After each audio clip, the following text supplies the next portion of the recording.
Students, आज का हमारा टॉपिक है कम्प्लेक्सिटी एनालिसिस। इसको स्टार्ट करने से पहले थोड़ा सा ये कंसेप्ट समझ लें कि ये कम्प्लेक्सिटी एनालिसिस है क्या चीज़।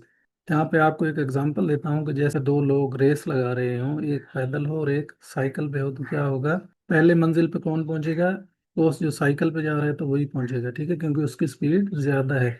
तो ऐसे ही जब हम कोडिंग के अंदर कोई प्रोग्राम लिखते हैं तो उसमें देखते हैं कि वो कितने टाइम में उस ऑपरेशन को कंप्लीट करेगा। इसे हम टाइम कम्प्लेक्सिटी कहते हैं। पहले इसकी डेफिनेशन देखते हैं। Complexity analysis is the process of evaluating how efficient an algorithm is in terms of time and memory usage. कि कम्प्लेक्सिटी एनालिसिस एक ऐसा प्रोसेस है कि जिसके थ्रू हम ये देखते हैं कि किस तरह एक एल्गोरिदम एफिशिएंट वे के अंदर कितना टाइम लेता है उस ऑपरेशन को परफॉर्म करने के लिए, और बैक एंड पे कितनी मेमोरी यूज करता है उस ऑपरेशन के करने में। In simple words, complexity analysis helps us measure how fast an algorithm runs and how much memory it uses। कि एक एल्गोरिदम कितनी स्पीड से चलेगा, कितना फास्ट होगा, कितना वो टाइम कंज्यूम करेगा और कितनी मेमोरी यूज करेगा हमारे उस प्रोग्राम के थ्रू उस ऑपरेशन को परफॉर्म करने में।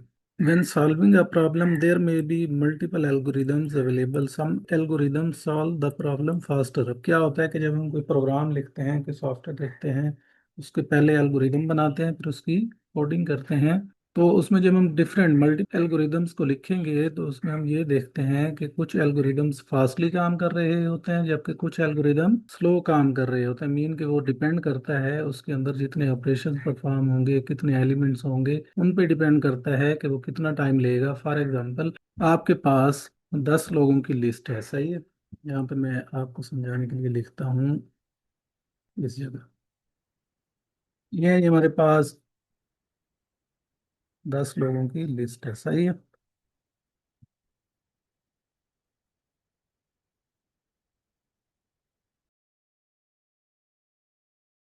ऐसे ही हम इसमें 10 लोगों की लिस्ट बना लेते हैं। चलें जी, अब इस लिस्ट में से हमें फॉर एग्जांपल नाम ढूंढना है हम आपका। तो इस लिस्ट से हम एक ही बार में देखने से ही ढूंढ सकते हैं इस नाम को, सही है। या तो हमने ढूंढना है जी नाम राबिया, ठीक है, तो इसको भी हम एक दफा देखने से आसानी से इस नाम को ढूंढ सकते हैं। लेकिन अगर कंपैरेटिवली यहाँ पे लोग हों 1 करोड़, ठीक है, 1 करोड़ बंदों की लिस्ट हो, हम उसको किस तरह ढूंढेंगे? जाहिर सी बात है, उसमें टाइम भी ज्यादा लगेगा, सही है। तो इसे हम कहते हैं टाइम कम्प्लेक्सिटी।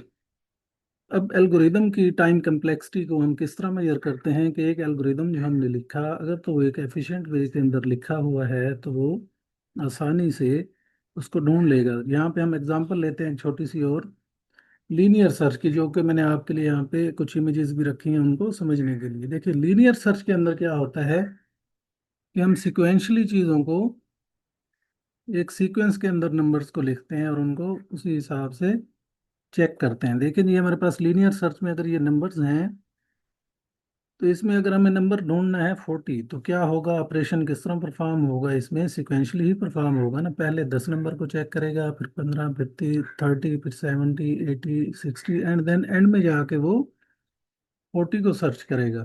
तो इसमें क्या होता है, हमारे पास टाइम ज़्यादा कंज्यूम होगा लीनियर सर्च के अंदर।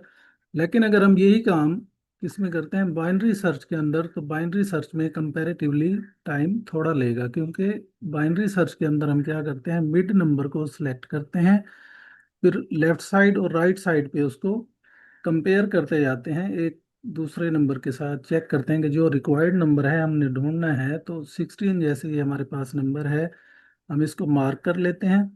फिर इसको कंपेयर करते हैं 23 के साथ। फॉर एग्जांपल, हमने इसमें ढूंढना था 72, तो 16 को सिलेक्ट करने के बाद हम इसको कंपेयर करेंगे 12 के साथ।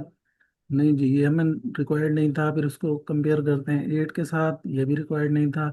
ऐसे ही सो ऑन 2 तक हम इसको कंपेयर करते जाएंगे। लेफ्ट साइड पे नंबर नहीं मिला तो राइट साइड पे फिर चेक करेंगे। 16 को 23, देन 38, 56, देन 72 के साथ जब कंपेयर करते हैं तो हमें नंबर, रिक्वायर्ड नंबर मिल जाता है। तो ये क्या होगा, इसमें काम स्पीड के साथ होगा, तेज़ी के साथ होगा कंपैरेटिवली लीनियर सर्च के। क्योंकि लीनियर सर्च में हमने वन बाय वन सारे नंबर्स को चेक करना है, एक के बाद दूसरा। पहले हमने पढ़ा था लीनियर सर्च में कि हम नंबर्स को सिक्वेंशली लिखते हैं और चेक भी सिक्वेंशली ही होंगे। जबकि बाइनरी सर्च के अंदर क्या होता है कि हमने एक नंबर मार किया और उन नंबर्स को हाफ हाफ कर लिया, तो ये उससे थोड़ा स्पीड से काम होगा, तो क्या होगा, इसमें टाइम थोड़ा कंज्यूम होगा। टाइम कम्प्लेक्सिटी क्या होता है कि जो हमने कोड लिखा एक सॉफ्टवेयर बनाने के लिए, फॉर एग्जांपल हम एक एप्लीकेशन बना रहे हैं, तो उसके लिए जो हमने कोड लिखा वो कितना टाइम लेगा उस प्रोसेस को कंप्लीट करने के लिए। ऐसे ही जो हमने एल्गोरिदम लिखा, पहले हम एल्गोरिदम लिखते हैं ना, तो उसमें हमने ये देखना है कि एक एल्गोरिदम किसी एक खास टास्क को, किसी एक ऑपरेशन को परफॉर्म करने के लिए कितना टाइम लेगा, तो इसे हम क्या कहते हैं, time complexity. Time and space complexity दो मेन फैक्टर्स हैं किसके, कम्प्लेक्सिटी एनालिसिस के अंदर। क्या चीज़ इवेलुएट करेंगे कि एक सॉफ्टवेयर कितना टाइम ले रहा है एक ऑपरेशन परफॉर्म करने के लिए। These help programmers use the most efficient algorithm. जब हम देखते हैं मल्टीपल एल्गोरिदम्स को आपस में कंपेयर करते हैं, तो एक एल्गोरिदम ज़्यादा टाइम ले रहा है जबकि एक एल्गोरिदम थोड़ा टाइम ले रहा है, तो उसमें से एफिशिएंट एल्गोरिदम कौन सा होगा, ऑफ कोर्स जो थोड़ा टाइम लेगा, स्पीड से काम करेगा, सही है। If one algorithm take 1 second and another take 10 seconds, तो इसमें से कौन सा अच्छा है जो कि थोड़ा टाइम लेगा, जैसे कि ये जी जो 1 सेकेंड ले रहा है, तो first algorithm is more efficient. Time complexity की ये डेफिनेशन है, ये आप देख लेना आगे मजीद, इसको ना मैं आपको एग्जांपल से समझाता हूँ। सपोज वी सर्च और नंबर इन अ लिस्ट, जैसे मैंने आपको लीनियर सर्च के अंदर समझाया कि अगर हमने इस लिस्ट के अंदर कोई एक नंबर ढूंढना हो तो क्या होगा, if we check each element one by one the time required depends on number of elements. अगर हमने इसमें से एक नंबर ढूंढना है तो वन बाई वन, क्योंकि ये एक लीनियर सर्च के थ्रू होगा, क्योंकि एक लिस्ट है, लिस्ट सिक्वेंशली अरेंज की गई है, तो इसमें से जो नंबर हम ढूंढेंगे one by one he search करेंगे, तो इसमें क्या होगा, टाइम ज़्यादा लगेगा। ये डिपेंड अप करता है कि कितना टाइम ये एक लिस्ट में से नंबर ढूंढने में हमें लगेंगे, वो डिपेंड करता है उसके नंबर ऑफ एलिमेंट्स। जितने ज़्यादा एलिमेंट्स होंगे उतना ज़्यादा टाइम कंज्यूम होगा। If the list size increases time required also increases. अगर तो ये नंबर बढ़ते जाते हैं जो लिस्ट में दिए गए हैं, तो क्या होगा, टाइम भी उतना ज़्यादा लगेगा किसी एक खास नंबर को ढूंढने में। Algorithm for linear search, step one है जी, हम स्टार्ट करते हैं, input array A and element X for each element in array, if element X is equal display element found. ये है जी हमारे पास दो नंबर हमने दिए एक अरे के अंदर, ए से लेकर एक्स तक। हमने उसमें से नंबर ढूंढना है कौन सा, एक अल्फाबेट जो हमने उसमें से ढूंढना है या जो नंबर वेरिएबल ढूंढना है वो है एक्स। अरे चलता रहेगा उस टाइम तक जब तक कि हमें नंबर एक्स नहीं मिल जाता। तो जैसे ही एक्स मिलेगा, क्योंकि वो क्या करेगा, ए को बी के साथ कंपेयर करेगा, बी को फिर सी से, सी को डी से, ऐसे ही सो ऑन चलता जाएगा एक्स तक। जब एक्स फाउंड हो जाएगा, क्योंकि हमने यहाँ पे कंडीशन लगाई इफ एलिमेंट एक्स फाउंड, तो क्या हो, डिस्प्ले कर दे उसको स्क्रीन के ऊपर, देन स्टॉप द एल्गोरिदम। कल हमने ये पढ़ा था ना एल्गोरिदम हम किस तरह लिखते हैं, एल्गोरिदम में स्टेप बाय स्टेप प्रोसेस लिखा जाता है, कौन से steps one by one perform होंगे। अब देखते हैं वर्स्ट सिनेरियो के अंदर एक एल्गोरिदम किस तरह परफॉर्म करेगा, सही है। टाइम कम्प्लेक्सिटी के थ्रू एक वर्स्ट सिनेरियो है कि एक बहुत बड़ी लिस्ट है हमारे पास, उसमें से हमने नंबर ढूंढना है आखिरी, उस जगह एल्गोरिदम किस तरह परफॉर्म करेगा, उसकी एफिशिएंसी क्या होगी, क्या वो सही स्पीड से काम करता है या स्लोली काम करेगा। बस केस में क्या होगा, big O of n. Big O of n mean कि जो नंबर ऑफ एलिमेंट्स हैं उन पे डिपेंड करता है कि कितना टाइम एक ऑपरेशन या एक सॉफ्टवेयर लेगा उस एक्शन को परफॉर्म करने के लिए। If the element is at the last position the algorithm must check all elements. अगर तो हमारा नंबर लिस्ट के एंड पे दिया हुआ है, तो क्या होगा, प्रोग्राम जो हमने लिखा, जो एल्गोरिदम हमने लिखा, वो सारे नंबर्स को ज़रूरी है कि वन बाय वन चेक करेगा। तो उसके लिए क्या होगा, हमारे पास टाइम भी ज़्यादा लगेगा, जो कि डिपेंड करता है नंबर ऑफ एलिमेंट्स के ऊपर, कि जितने एलिमेंट्स होंगे उस लिस्ट के अंदर या एक प्रोग्राम के अंदर उतना ही टाइम लेगा। तो वर्स्ट सिनेरियो में क्या होगा, एल्गोरिदम में बिग ओ ऑफ एन कहते हैं इसको, सही है। ये लीनियर सर्च आपने पढ़ ली, बाइनरी सर्च आपको मैंने समझा दी कि किस तरह होती है, इसमें टाइम थोड़ा लगता है, जबकि लीनियर सर्च में जितने नंबर ऑफ एलिमेंट्स ज़्यादा होंगे तो वो कितना टाइम लेगा, उतना ही ज़्यादा टाइम लेगा, जिसे हम क्या कहते हैं, बिग ओ ऑफ एन, जो कि डिपेंड करता है नंबर ऑफ एलिमेंट्स के ऊपर। इसी के साथ ही हम एक और एग्जांपल देखते हैं। अब बाइनरी सर्च क्या होगी, ये उससे कंपैरेटिवली कम टाइम ले रही है, तो इसको क्या कहते हैं टाइम कम्प्लेक्सिटी में, big O of log n, कि ये एक मखसूस या थोड़ा, ये टाइम तो लेगा, स्लो, उसमें टाइम इंक्रीज होगा, थोड़ा कम टाइम लेगा लीनियर सर्च की निस्बत। सही है, तो इसमें क्या है जी, नंबर ऑफ कंपैरिजंस, जो हमने नंबर, एक लिस्ट में, एक लिस्ट है उसमें से हमने जो नंबर ढूंढना है, तो इस साइड पे एक्स एक्सिस पे आप देखें तो नंबर ऑफ कंपैरिजंस, कि कितने हमने कंपैरिजन करने हैं एक खास नंबर को ढूंढने के लिए, मीन हम कितने नंबर्स को कंपेयर करेंगे। जबकि ये है हमारे पास नंबर ऑफ एलिमेंट्स, कि कितने नंबर ऑफ एलिमेंट्स है हमारे पास, कितने नंबर्स को हमने वन बाई वन क्या करना है, कंपेयर करना है और अपना रिक्वायर्ड नंबर ढूंढना है। तो इसको हम क्या कहते हैं टाइम कम्प्लेक्सिटी में big O of log n. ये टाइम तो लेगा लेकिन कंपैरेटिवली थोड़ा टाइम लेगा उसके निस्बत। इसके बाद है कि हमारे पास बबल सार्ट। बबल सार्ट आपने पहले भी पढ़ा होगा कि इसमें हम क्या करते हैं, जब सार्टिंग आपने पढ़ी होंगी, बाइनरी सार्ट, बबल सार्ट, इस तरह की और काफ़ी सारी टाइप्स हैं जो आपने पहले पढ़ रखी होंगी। तो इसमें क्या होता है बबल सार्ट में, कि हम पहले दो नंबर्स को लेते हैं, उन दोनों को आपस में कंपेयर करते हैं, जो उनको फिर क्या करते हैं सॉर्ट कर देते हैं। जैसे 1 9 है हमारे पास, इसको हम क्या करते हैं आपस में कंपेयर करने के बाद, पहले 1 फिर 9, ये सही है, फिर उसके बाद हम क्या करेंगे 9 एंड 8 को कंपेयर करेंगे।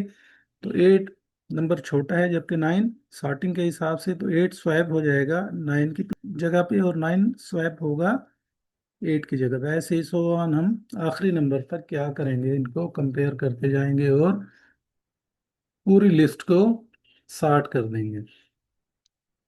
तो ये भी कंपैरेटिवली टाइम लीनियर सर्च की तरह ही, उतना ही ये टाइम लेगा। इसमें अब टाइम जो कंज्यूम होना है वो डिपेंड करता है इस पे, नंबर ऑफ एलिमेंट्स पे, कि लिस्ट के अंदर जितने ज़्यादा नंबर होंगे उतना ही प्रोग्राम एक लिस्ट को सॉर्ट करने के लिए टाइम उतना ही ज़्यादा लेगा। क्लियर यहाँ तक? आगे है जी स्पेस कम्प्लेक्सिटी। पहले तो हमने देखा कि टाइम, जो हमने एक सॉफ्टवेयर लिखा है कितना टाइम ले रहा है एक खास प्रोग्राम को रन करने के लिए, खास ऑपरेशन को परफॉर्म करने के लिए। अब हम देखते हैं कि वो स्पेस कितनी लेगा। यहाँ पे आपको एक एग्जांपल देता हूँ कि आपने किसी जगह जाना है फॉर एग्जांपल, तो आपने क्या करना है, जो आपकी ज़रूरत की अशिया हैं वो आपने साथ लेके जानी है। सही है, तो उसके लिए आपको बैग चाहिए। एक आपके पास बड़ा बैग है और एक छोटा बैग। तो अब जाहिर सी बात है, जब आप छोटे बैग में अपनी चीज़ें लेके जाएंगे तो उनको अरेंज करने के लिए, उनको उसमें पैक करने के बाद स्पेस लेगा, तो वो थोड़ी लेगा। सही है, जबकि बड़े बैग में आप ज़्यादा अशिया लेके जा सकते हैं। तो ऐसे ही जब हम कोई छोटा डाटा सेव करना हो तो वो थोड़ी जगह लेगा, जबकि बड़ा डाटा सेव करना हो तो उसके लिए वो जगह भी ज़्यादा लेगा। तो इसे हम कहते हैं space complexity. Space complexity refers to the amount of memory required by an algorithm during execution, कि जो हमने एल्गोरिदम लिखा तो उसमें स्पेस कम्प्लेक्सिटी क्या होगी जब उसकी एग्जीक्यूशन होगी। एग्जीक्यूशन मीन कि जब हम किसी एल्गोरिदम को चलाएंगे, रन करेंगे, तो उसके लिए उसे कितनी मेमोरी चाहिए, मेमोरी रिक्वायर्ड कितनी होगी एक ऑपरेशन को परफॉर्म करने के लिए। इसे हम क्या कहते हैं स्पेस कम्प्लेक्सिटी। अब इसमें क्या क्या चीज़ें होती हैं, वेरिएबल्स यूज्ड इन प्रोग्राम्स। अब ये डिपेंड किस पे करता है कि कितने वेरिएबल्स उसमें यूज हो रहे हैं, मीन कि कितने एलिमेंट्स उसमें यूज होंगे। सेकंड नंबर पे जो उसमें चीज़ें इंक्लूड होंगी, टेम्परेरी मेमोरी जिसे हम रैम भी कहते हैं, और कैशे मेमोरी भी होती है। सही है, इनपुट स्टोरेज के इनपुट के तौर पर हम क्या देंगे और चीज़ें स्टोर कहाँ पे होंगी। सही, ये कितनी चीज़ें हम उसके थ्रू प्रोसेस करना चाहते हैं ऑपरेशन के थ्रू। इसके एग्जांपल देखते हैं। जैसे मैंने आपको बैग की मिसाल दी ना, कि अब बड़ा बैग अगर हम यूज़ करते हैं, अगर ज़्यादा अशियाँ हैं हमारे पास, ज़्यादा चीज़ें हैं, तो हम क्या करते हैं, ज़ाहिर सी बात है बड़ा बैग यूज़ करेंगे। अगर तो हम थोड़ी चीज़ें लेके जाना चाहते हैं तो छोटा बैग यूज़ करेंगे। Algorithm that uses 3 variable small memory usage, algorithm that stores large arrays high memory usage. For example, अगर तो एक एल्गोरिदम 3 वेरिएबल्स, 3 नंबर्स को सेव करता है, तो ये क्या करेगा, स्मॉल मेमोरी यूज़ करेगा। जबकि एल्गोरिदम अगर, अब टाइप्स ऑफ कम्प्लेक्सिटी केस में क्या होगा, केसेस में क्या आता है जो हमारे पास बेस्ट केस के, जिसमें हम क्या करते हैं एक ही मूव के अंदर हम नंबर को सॉर्ट कर लेते हैं। तो ये क्या होगा, बिग ओ ऑफ 1, एक या दो स्टेप्स के अंदर अगर हम सॉर्ट कर लेते हैं नंबर्स को, या ऑपरेशन परफॉर्म हो जाता है, एक काम मुकम्मल हो जाता है, तो इसको क्या कहते हैं, बिग ओ ऑफ एन।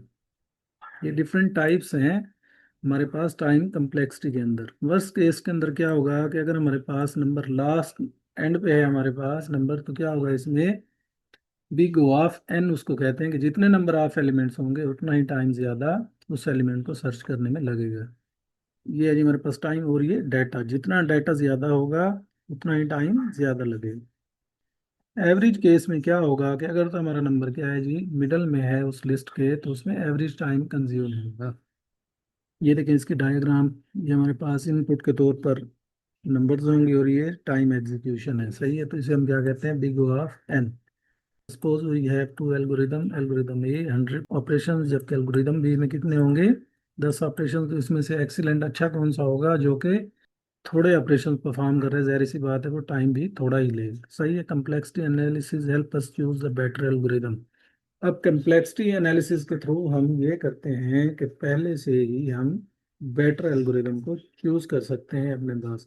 अब देखिए इस तरह के जब हम कोड लिखने लगते हैं तो हमें नहीं पता होता कि वो किस तरह परफॉर्म करेगा, उसका एग्जीक्यूशन टाइम क्या होगा, क्या वो एफिशिएंट वे के अंदर काम करेगा या नहीं। तो उसके लिए हम क्या करते हैं, फिर यहाँ पे आता है कम्प्लेक्सिटी एनालिसिस, जिससे हम पहले ही ये तजिया कर लेते हैं, ये चीज़ें एवेलुएट कर लेते हैं कि जी हमारे पास जो एल्गोरिदम है वो किस तरह परफॉर्म करेगा, किस तरह काम करेगा।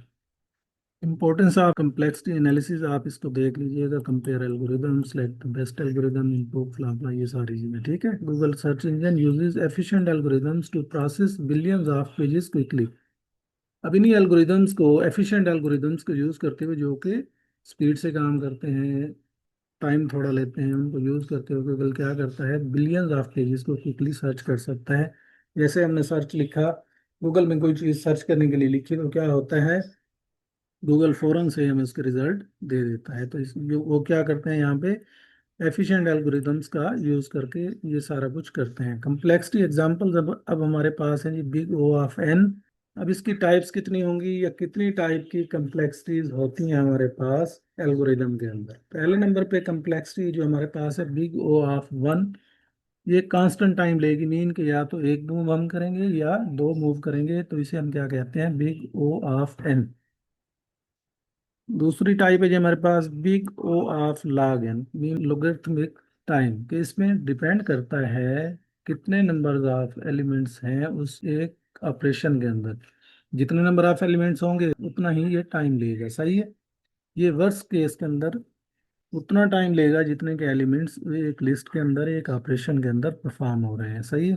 अब linear time, big O of n, ये हमने जो पहली एग्जांपल ली लीनियर सर्च की, उसमें जितने नंबर ऑफ एलिमेंट्स होंगे उतने ही, लेकिन ये क्या होगा, अब इन दोनों के अंदर डिफरेंस क्या है जी, ये उतना टाइम लेगा जितने नंबर ऑफ एलिमेंट्स होंगे, जबकि इसमें भी वैसे ही एज इट इज परफॉर्म करेगा। लेकिन ये जो हमारे पास big O of log N है, ये थोड़ा टाइम लेगा इस बिग ओ ऑफ एन के निस्बत, क्योंकि ये लीनियर सर्च की आपको एग्जांपल दी, जैसे वो वन बाई वन सारे एलिमेंट्स को चेक करेगा, जबकि ये कंपैरेटिवली सेंटर से, जैसे हमने बाइनरी सर्च की एग्जांपल ली, तो सेंटर एलिमेंट को सिलेक्ट करने के बाद ये तेजी से उन चीज़ों को ढूंढ सकते हैं। अब यहाँ पे पहली एग्जांपल को लेके आते हैं, जैसे मैंने आपको कहा कि दो लोग रेस कर रहे हो, एक पैदल हो और एक साइकिल पे हो, तो इसको आप समझ लीजिए ये साइकिल पे है और ये पैदल है ये, ठीक है, यानी कि ऐसे ही दौड़ रहा है। तो इसमें क्या होगा, अब साइकिल वाला जो होगा उसका टारगेट क्या होता है कि वो फौरन से अपने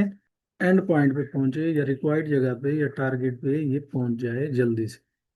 ओके, अगला ऑपरेशन है जी हमारे पास, big O of N square. इसमें क्या होता है कि टाइम डबल कंज्यूम हो रहा है। फॉर एग्जांपल आप ऐसे दौड़ रहे हैं, लेकिन रास्ते में आप वही एग्जांपल पहले वाली लेते हैं कि अगर तो आप साइकिल के साथ ऐसे दौड़ रहे हैं, रेस लगा रहे हैं, लेकिन क्या होता है कि रास्ते में आप एक दो जगह स्टॉप करते हैं, जब थक जाते हैं तो रुक जाते हैं, तो रुक रुक के आपने दो या तीन स्टेप्स के अंदर उस रेस को कंप्लीट किया, तो क्या होगा, उसमें टाइम ज़्यादा कंज्यूम होगा, आपका टाइम वेस्ट होगा। तो इसे हम क्या कहते हैं, big O of N square. ये एक्सपोनेंशियली काम करता है कि इसमें टाइम बढ़ता जाता है जैसे जैसे प्रोग्राम में ऑपरेशन ज़्यादा होते हैं, या लिस्ट बड़ी होती है, या उसमें ऑपरेशन ज़्यादा परफॉर्म होते हैं। क्लियर यहाँ तक। ये है जो हमारे पास बिग ओ नोटेशन, इसको इंशाल्लाह नेक्स्ट लेक्चर के अंदर हम डिटेल के साथ देखेंगे भी, सही सही है। ये चार ऑपरेशंस हैं कम्प्लेक्सिटी एनालिसिस के अंदर, जो कि आपको समझा दिए। सही है। रूबिक्स इसकी हम एग्जांपल लेते हैं। सही है। इसमें क्या होता है कि अगर तो आपने इसको सॉर्ट करना है, बनाना है, जैसे कि हमारे पास कलर्स को मैच करना होता है ना इसमें। अगर तो आपने एक या दो नंबर्स, एक साइड को, फॉर एग्जांपल ये वाइट साइड है, आपने इसको सही बनाना है, तो इसके लिए आपको एक या दो दो मूव लगेंगी। सही है। तो इसे हम क्या कहते हैं, बिग ओ ऑफ वन। जबकि कंपैरेटिवली अगर तो आपने काफ़ी सारी मूव्स लेनी है, सारे इसके जो हिस्से हैं उनको कंप्लीट करने के लिए, तो उसमें टाइम ज़्यादा लगेगा, जिसे हम बिग ओ ऑफ एन कहते हैं। जबकि अगर हम खास एक मखसूस डब्बों को अगर तो कलर्स को मैच करना चाहते हैं, तो उसमें टाइम कंपैरेटिवली थोड़ा लगेगा, जिसे हम कहते हैं big O of log n, जिसमें कंपैरेटिवली टाइम थोड़ा लगेगा। सही है। उसके बाद हम एक एक बॉक्स को मूव करके पूरी ही इस रूबिक क्यूब को सॉर्ट करना चाहते हैं, तो उसमें जाहिर सी बात है टाइम ज़्यादा लगेगा, ऑपरेशन ज़्यादा परफॉर्म होंगे, उतनी ही मूव्स हमें ज़्यादा लेनी पड़ेंगी। तो क्या होगा, इससे टाइम भी कंज्यूम ज़्यादा होगा। तो इसे हम क्या कहते हैं, big O of log n square. ये सारी एग्जांपल जो हमने ऊपर पढ़ी ये वाली, उनको समझाने के लिए मैंने आपको रूबिक्स क्यूब की एग्जांपल दी कि इसमें जितने हम मूव्स लेंगे वो सारे ऑपरेशंस कहलाएंगे। जैसे कि एल्गोरिदम में हम क्या करते हैं कि वन बाई वन सारे ऑपरेशन या स्टेप्स को फॉलो करते हैं। ठीक है। आगे जी हमारे पास इसकी शॉर्ट डेफिनेशन, वही सारी चीज़ें जो हमने ऊपर पढ़ी भी हैं।